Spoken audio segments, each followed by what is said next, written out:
আসসালামু আলাইকুম। Welcome to my YouTube channel psychology expert with টুইনসের। প্রিয় শিক্ষার্থীরা, আশা করি তোমরা সবাই ভালো আছো, সুস্থ আছো। আমি Mohammad Tuhinur Rahman, lecturer, department of psychology, doctor Malika College, Dhanmondi, Dhaka. প্রিয় শিক্ষার্থীরা, তোমাদের সাথে আজকে আমি মনোবিজ্ঞান দ্বিতীয় পত্রের দ্বিতীয় অধ্যায়, ব্যক্তিত্ব অধ্যায় হতে সিগমুন্ড ফ্রয়েডের মনোলৈঙ্গিক বিকাশ তত্ত্ব নিয়ে আলোচনা করব। এখানে যে 5টি স্টেজ বা পর্যায় আছে, এখান থেকে প্রথম 3টি পর্যায় নিয়ে আজকে আমি আলোচনা করব। মনোসমীক্ষণবাদের জনক ফ্রয়েড বিশ্বাস করতেন মানুষের ব্যক্তিত্ব হুট করে গড়ে ওঠে না, অর্থাৎ মানুষের ব্যক্তিত্ব কিন্তু একদিনে হঠাৎ করেই বেড়ে ওঠে না, এটা কিন্তু আস্তে আস্তে ধীরে ধীরে বিকশিত হয়। এটি শৈশবের প্রথম 5 থেকে 6 বছরের অভিজ্ঞতার উপর ভিত্তি করে তৈরি হয়। একজন নিউবর্ন বেবি যখন পৃথিবীতে আসার পরে প্রথম যে 5 থেকে 6 বছরের যে এক্সপিরিয়েন্স আসে, এর ভিত্তিতে কিন্তু তৈরি হয়। তিনি মানুষের এই বিকাশকে 5টি স্তরে ভাগ করেছেন, যাকে মনোলৈঙ্গিক বিকাশ তত্ত্ব বা সাইকোসেক্সুয়াল ডেভেলপমেন্ট থিওরি বলা হয়। ফ্রয়েডের মতে প্রতিটি স্তরে শিশুর শারীরিক আনন্দের একটি নির্দিষ্ট কেন্দ্র থাকে, যাকে লিবিডো বা যৌন শক্তি বলা হয়।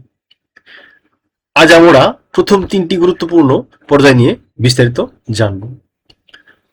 প্রিয় শিক্ষার্থীরা, তোমরা বুঝতে পেরেছো যে ফ্রয়েডের মতে উনি কি বলছেন, প্রতিটি স্তরে শিশুর শারীরিক আনন্দের একটি নির্দিষ্ট কেন্দ্র থাকে। অর্থাৎ একজন শিশু বাচ্চা সে যখন বয়স বাড়তে থাকে, প্রত্যেকটা স্টেজে কিন্তু তার আনন্দের একটা জায়গা থাকে। শরীরের মধ্যে কোনো একটা অঙ্গ বা প্রত্যঙ্গ থাকে যেখানে সে আনন্দ পায়।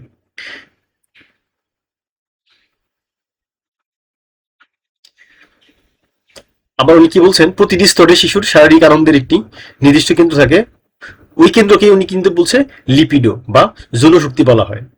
আজ আমরা এই বিষয় সম্পর্কে একটু জানবো। মূল আলোচনা কি বলছে, প্রথমে যে মুখ পর্যায় পথে, এটাকে বলে ওরাল স্টেজ। সময়কাল কত?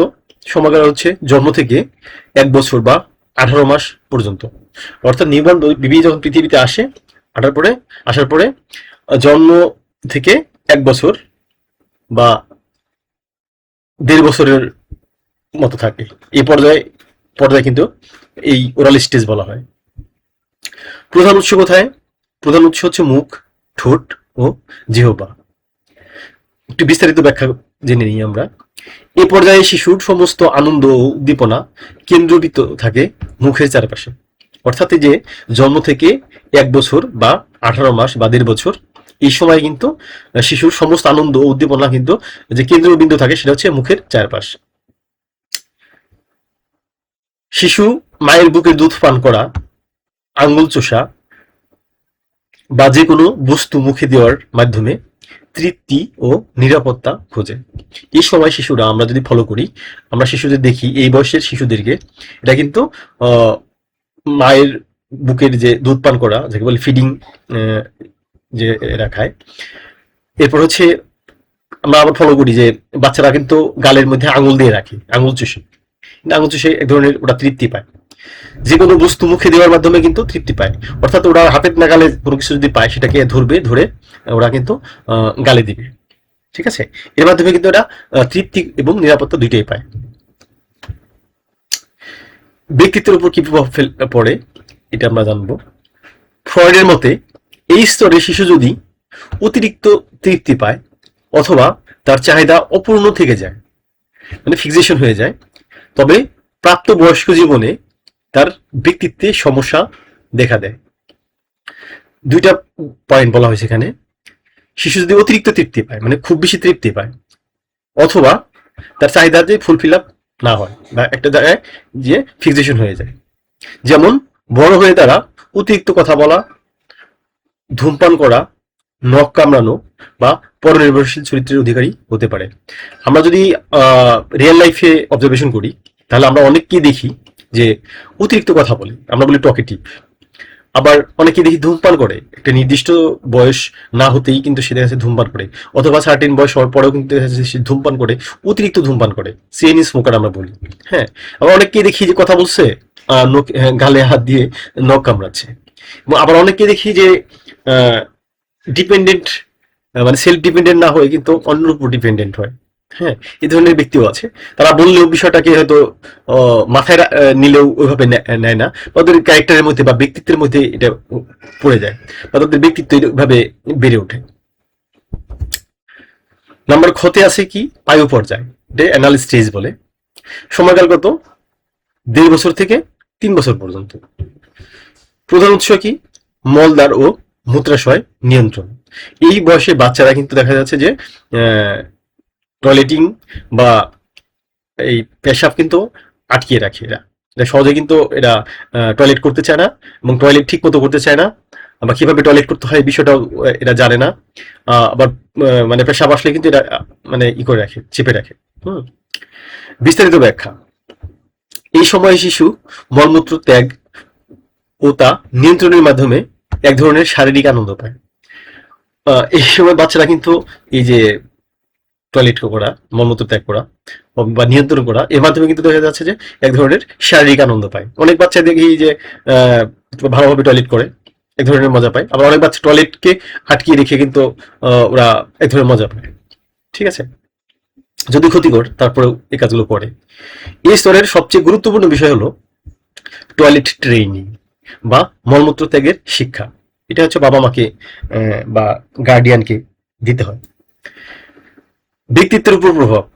পিতামাতা যদি এই সময়ে খুব কঠোরভাবে টয়লেট ট্রেনিং করান, অর্থাৎ যে বাচ্চাদেরকে ট্রেন আপ করাতে হবে, তারা যেন ঠিকভাবে টয়লেটিং করতে পারে, এই বিষয়ে বাবা মা যদি একটু অ্যাগ্রেসিভ টাইপের হয়ে থাকেন, কঠোর টাইপের হতে না, এটা করতেই হবে তোমাকে, এভাবে যদি বাচ্চাদেরকে একটু শাসন টাসন করে এই টাইপের, তবে শিশু বড় হয়ে অতিরিক্ত খিটখিটে, কৃপণ, একগুঁয়ে এবং অতিরিক্ত পরিষ্কার পরিচ্ছন্ন থাকার রোগে ভুগতে পারে।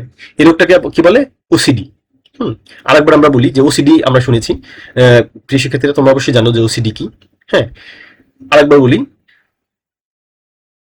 তবে শিশু বড় হয়ে কি হয়? অতিরিক্ত খিটখিটে হয়, কৃপণ টাইপের হয়ে থাকে, একগুঁয়ে হয়ে থাকে এবং অতিরিক্ত পরিষ্কার পরিচ্ছন্ন থাকার রোগে ভুগতে পারে। অনেক বাচ্চাকে দেখি পরিষ্কার পরিচ্ছন্ন থাকে, কোনো একটু এলোমেলো হইলে এসে আবার পরিষ্কার কি করে, গুছিয়ে রাখে। বরং একটু নোংরা হয়েছে দেখলে খিটখিটে মেজাজ হয়ে যায়, তার রেগে যায়, বা কেমন যেন খুঁততে টাইপের হয়ে যায়। ঠিক আছে? হ্যাঁ, সে কিন্তু নিট অ্যান্ড ক্লিন করে থাকে। এটা হচ্ছে কি, অনেক সময় কিছু একটা নাই, ময়লাও নাই, তার কাছে মনে হচ্ছে যে এটা ময়লা পড়ে আছে, এখানে মনে হয় এটা পরিষ্কার না করলে এখানে বসতে পারবো না, এখানে আমি থাকতে পারবো না। এই টাইপের বিষয়গুলো তার মস্তিষ্কের মধ্যে ঢুকে যায়। এই বিষয়গুলো কে বলে? ওসিডি। আবার উল্টোভাবে খুব ধীরে ভাবে শেখালে শিশু বড় হয়ে অগোছালো ও ধ্বংসাত্মক স্বভাবের হতে পারে। অর্থাৎ আবার কিন্তু এর উল্টাটাও হতে পারে। খুব যদি এত জোর না দেয় বাবা মা বাচ্চাদের উপরে, এইগুলো ট্রেনিং না করায়, খুব নর্মালি ভাবে ছেড়ে দেয়, তাহলে বাচ্চা বড় হয়ে কিন্তু অত বেশি হয় না, গোছালো হয় না, অগোছালো হয়ে থাকে এবং ধ্বংসাত্মক স্বভাবে হতে পারে। অর্থাৎ এরা কিন্তু অনেক সময় হাতের নাগালে যা কিছু পায় অনেক সময় ভেঙে ফেলে, রাগ টাগ করে, বা এইটাই বের হয়ে থাকে আর কি। এখন দেখা যাচ্ছে যে এপিঠ মুদ্রা, এপিঠ আর ওপিঠ দুটোই প্রবলেম। ব্যালেন্স করতে হবে। যে আমরা যে ইগো সুপার ইগো পড়েছি, এখানে যে ইগো যে ব্যালেন্স করে, ঠিক এখানেও ঠিক তাই, বাবা মাকে গার্ডিয়ানকে ব্যালেন্স করতে হবে বাচ্চাদের লার্নিং এর বিষয়, এই বিষয়গুলোতে। নাম্বার গতে কি আছে? লৈঙ্গিক পর্যায় অর্থাৎ ফ্যালিক স্টেজ। সময়কাল কত? 3 বছর থেকে 6 বছর পর্যন্ত। প্রধান উৎস কি? যৌনাঙ্গ বা জননেন্দ্রিয়। অর্থাৎ ছেলেদের এবং মেয়েদের যে যৌনাঙ্গ এবং জননেন্দ্রিয় থাকে, ঠিক আছে? হ্যাঁ, এই হচ্ছে প্রধান উৎস আনন্দের। বিস্তারিত ব্যাখ্যা একটু করি। এই পর্যায়ে শিশুরা নিজেদের ও অন্যদের শরীরের লিঙ্গ ভিত্তিক পার্থক্য বুঝতে শুরু করে। অর্থাৎ ছেলে মেয়েকে বুঝতে পারে, মেয়ে ছেলেকে বুঝতে পারে, অর্থাৎ চিনতে পারে যে আমি ছেলে ও মেয়ে। আবার মেয়ে বুঝতে পারে যে সে মেয়ে আর একজন ছেলে। ঠিক আছে? এইভাবে আর কি। কিভাবে বুঝে? এটা হচ্ছে কিন্তু লিঙ্গের মাধ্যমে বোঝে। ঠিক আছে? যৌনাঙ্গ বা জননেন্দ্রিয়ের মাধ্যমে। এই স্তরে দুটি অত্যন্ত গুরুত্বপূর্ণ মনস্তাত্ত্বিক জটিলতা বা কমপ্লেক্স দেখা দেয়। সেগুলো কি কি, যা পরীক্ষায় প্রায়ই আসে। কি বলছে, এই স্তরে দুটি অত্যন্ত গুরুত্বপূর্ণ মনস্তাত্ত্বিক জটিলতা বা কমপ্লেক্স দেখা দেয়, যা পরীক্ষায় প্রায়ই আসে। সেগুলো কি কি একটু দেখে নিই। ঠিক আছে, ইডিপাস কমপ্লেক্স। প্রিয় শিক্ষার্থীরা, এই যে ইডিপাস কমপ্লেক্স, এটা কিন্তু খুবই একটি ইম্পর্টেন্ট পার্ট। তোমরা বিভিন্ন হলিউডের মুভি বা আমাদের এশিয়ান ইউরোপের যে মুভি অথবা ড্রামা সিরিজগুলো আমরা যদি দেখি, সেখানে কিন্তু দেখা যায় যে ইডিপাস কমপ্লেক্স এটা কিন্তু খুবই বিখ্যাত একটা টপিক্স। ইডিপাস কমপ্লেক্স, এটা নিয়ে মুভি আছে। এটা খুব জনপ্রিয় সিগমুন্ড ফ্রয়েডের। ছেলে শিশুরা অবচেতনভাবেই মায়ের প্রতি তীব্র আকর্ষণ অনুভব করে এবং বাবাকে প্রতিদ্বন্দ্বী বা শত্রু মনে করে। একই সাথে তারা বাবার শাস্তি বা লিঙ্গচ্ছেদের ভয় পায়, যাকে ফ্রয়েড ক্যাস্ট্রেশন অ্যাংজাইটি বলেছেন। একটু আমরা বুঝি, এই যে বাচ্চার বয়স 3 থেকে 6 বছর কথা বলা হলো, এই সময়ে সিগমুন্ড ফ্রয়েডের মতে শিশুরা, বিশেষ করে ছেলে বাচ্চারা কি করে, অবচেতনভাবে মায়ের প্রতি তীব্র আকর্ষণ অনুভব করে এবং বাবাকে প্রতিদ্বন্দ্বী বা শত্রু মনে করে। একই সাথে তারা বাবা যে আবার শাস্তি দিবে যদি বাবা বুঝতে পারে যে বাবাকে শত্রু মনে করছে, এটা যদি বাবা বুঝতে পারে তাকে কিন্তু শাস্তি দিতে পারে, সেই শাস্তি স্বরূপ লিঙ্গচ্ছেদ করে দিতে পারে। এই ভয়টা কিন্তু বাচ্চারা আবার পায়, যাকে ফ্রয়েড কি নাম দিয়েছেন, ক্যাস্ট্রিন অ্যাংজাইটি। আচ্ছা, আরেকটা আছে ইলেকট্রা কমপ্লেক্স। এটা হচ্ছে মেয়ে শিশুরা বাবার প্রতি আকর্ষণ অনুভব করে এবং মাকে নিজের প্রতিদ্বন্দ্বী মনে করে। এখানে সিগমুন্ড ফ্রয়েড বলেছে দুইটা বিষয়, যে ক্যাস্ট্রেশন অ্যাংজাইটি আর আছে ইলেকট্রা কমপ্লেক্স। এই দুইটা কিন্তু খুব গুরুত্বপূর্ণ এবং পরীক্ষাতে আসে। সমাধান ও ব্যক্তিত্ব গঠন। 5 থেকে 6 বছরের দিকে এই জটিলতার অবসান ঘটে, যখন ছেলে শিশুটি বাবার সাথে এবং মেয়ে শিশুটি মায়ের সাথে নিজেকে শনাক্তকরণ বা আইডেন্টিফিকেশন করতে শেখে। কখন সম্মত ঘটে, 5-6 বছর বয়সের দিকে, মানে শেষের দিকে এসে এই জটিলতার কিন্তু এক ধরনের অবসান, পরিসমাপ্তি ঘটে যায়। ছেলে শিশু বাবাকে বুঝতে পারে, মেয়ে শিশু মাকেও বুঝতে পারে এবং শনাক্ত করতে পারে, তখন থেকে তাদের মধ্যে এই প্রবলেমগুলো থাকে না। এটা হচ্ছে সিগমুন্ড ফ্রয়েড এই বিষয়টা বলেছেন এবং এটা খুব আলোচিত সমালোচিত একটা বিষয়। অর্থাৎ তারা নিজ নিজ লিঙ্গের অভিভাবকের আচরণ অনুকরণ করা শুরু করে। 6 বছর বয়স পার হয়ে যায়, তারপর থেকেই ছেলে বাচ্চা তার বাবাকে অনুকরণ করে, মেয়ের বাচ্চা তার মাকে অনুকরণ করে থাকে কোন ধরনের বিহেভিয়ার করে, কোন ধরনের অ্যাক্টিভিটিস প্লে করে, এগুলো যা তাদের ব্যক্তিত্ব গঠনে মূল ভূমিকা রাখে। সারসংক্ষেপ ও পরীক্ষার জন্য টিপস। প্রিয় শিক্ষার্থীরা, আমরা যে 3টা পর্যায়ে জানলাম, এই 3টে পর্যায়ের পরে আমরা এবার সারসংক্ষেপ ও পরীক্ষার জন্য কিছু টিপস নিয়ে আলোচনা করব। Summary and exam tips. শিক্ষার্থীরা, এসএসসি পরীক্ষার সৃজনশীল প্রশ্নের ক্রিয়েটিভ কোশ্চেন্সের জন্য এই 3টি পর্যায় কিন্তু খুবই বেশি ইম্পর্টেন্ট এবং গুরুত্বপূর্ণ। লিখে দিয়েছি। উদ্দীপকে যদি কোনো শিশুর আঙুল চোষা বা অতিরিক্ত পরিষ্কার থাকার অভ্যাস কিংবা মায়ের প্রতি ছেলের বেশি টান এমন ইঙ্গিত থাকে, তবে বুঝবে এটি ফ্রয়েডের এই তত্ত্ব থেকেই দেওয়া হয়েছে। পরীক্ষার সময় যদি কোশ্চেন আসে এই টাইপের, 3টা পয়েন্ট বলা হয়েছে এখানে। উদ্দীপকে যদি কোনো শিশুর আঙুল চোষা বা অতিরিক্ত পরিষ্কার থাকার অভ্যাস কিংবা মায়ের প্রতি ছেলের বেশি টান অথবা বাবার প্রতি মেয়ের বেশি টান, এই টাইপের কিছু যদি ইঙ্গিত পাওয়া যায়, তবে বুঝতে হবে যে তোমাদেরকে ফ্রয়েডের এই তথ্য থেকে কিন্তু তোমাদের কোশ্চেন করা হয়েছে। তাহলে তোমরা অবশ্যই কিন্তু উদ্দীপক বুঝে উত্তরগুলো দিবে।